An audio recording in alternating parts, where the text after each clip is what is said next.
या देशामध्ये सर्वाधिक तरुण आहेत. हा देश तरुणांचा आहे.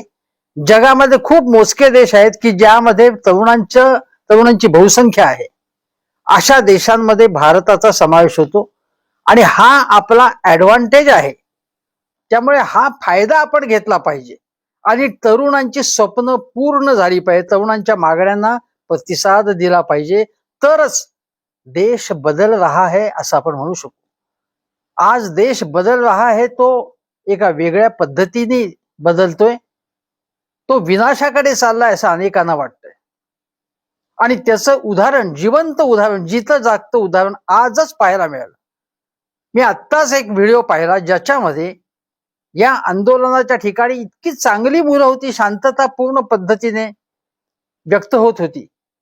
त्या ठिकाणी अचानकपणे काही हिंदुत्ववादी घुसले आणि ते म्हणाले की हम मसल देंगे. मी जे तिथे लोक होते तर तिथले तरुण काही जण पुढे आले, म्हणाले की मसल नाही म्हणजे तुम्हाला ठोकून काढू.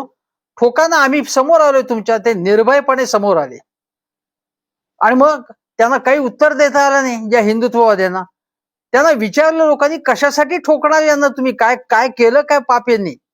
असे अडाणी, निर्बुद्ध, बिंडोक आणि ज्यांची डोकी एका चुकीच्या दिशेने फिरवण्यात आलेले मुद्दामून असे तरुण तिथे घुसले होते.